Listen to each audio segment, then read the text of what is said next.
He had to respond to the mounting anger on the part of many business owners and employees regarding those restrictions. In particular, they've been accused of being unfair, as supermarkets have been allowed in the first place to keep selling so-called non-essential products. So, well, generally, there's really this anger that's being increasingly expressed as the restrictions and the government, as in other European countries, are cautious to somehow address those that dissatisfaction.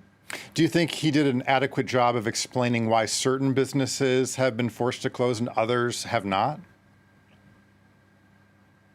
Well, I believe virtually everyone would understand really the necessity for restrictions at this point. But there's been a lot of surprise really in the timing.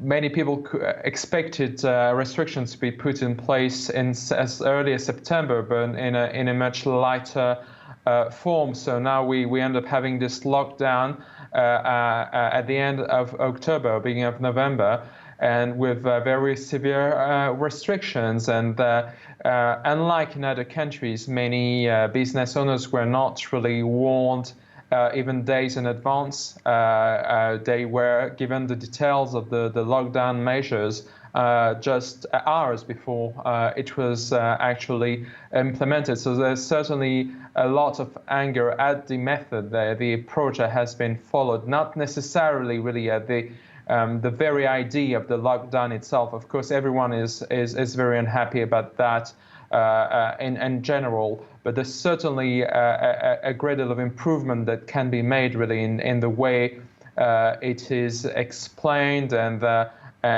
how its restrictions are announced even after this strict lockdown is lifted.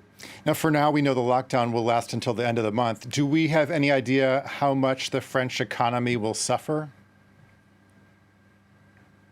Well, it has already suffered a lot, and the good news was this very impressive rebound in the third quarter over the summer, with all this kind of pent-up consumption taking place.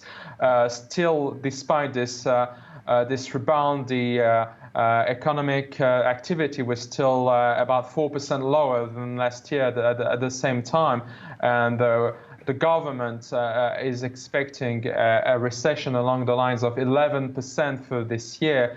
And unlike previous scenarios that the government was relying on, there's really no indication at this point that there will be a significant rebound in 2021.